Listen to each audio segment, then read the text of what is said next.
नमस्कार। केबीसी कौन बनेगा करोड़पति की ओर से आपके लिए गुड न्यूज़ है। आप जो व्हाट्सएप यूज़ कर रहे हैं, आपके इस व्हाट्सएप नंबर पे 25 लाख रुपए का लॉटरी खुला है। आपको केबीसी की ओर से बधाई पेश करते हैं। केबीसी कौन बनेगा महाकरोड़पति में 5000 नंबरों पे पार्टिसिपेट लकी ड्रा हुआ था। आपका नंबर सेलेक्ट था, आपका नंबर भाग्यशाली रहा है।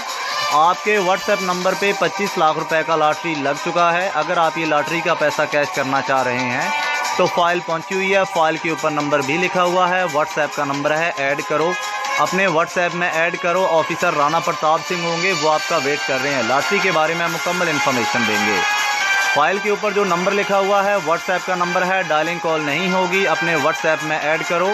व्हाट्सएप पे कॉल लगाओ, ऑफिसर राणा प्रताप सिंह होंगे, लॉटरी मैनेजर, जो आपको लॉटरी के बारे में इन्फॉर्मेशन देंगे। ओके, व्हाट्सएप का नंबर है, याद रखना है। व्हाट्सएप का नंबर है, अपने व्हाट्सएप में ऐड करो, उस पर कॉल लगाओ। राणा प्रताप सिंह होंगे, वो आपको लॉटरी के बारे में मुकम्मल इन्फॉर्मेशन देंगे।